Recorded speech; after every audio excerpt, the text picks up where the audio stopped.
El Centro Especial de Empleo, CEIP, es un proyecto del Comité Antisida de Valencia que cuenta con una trayectoria de 15 años y que en el 2019 fue reconocido por el Labora como un proyecto de iniciativa social.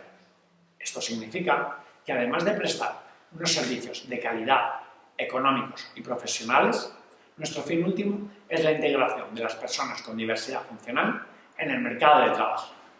El Centro Especial de Empleo CEIP está especializado en los servicios de limpieza y mantenimiento.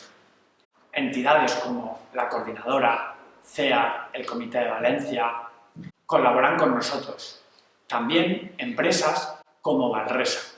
Prestamos servicios para la administración pública. Estamos preocupados por la igualdad de género y también por la protección del medio ambiente.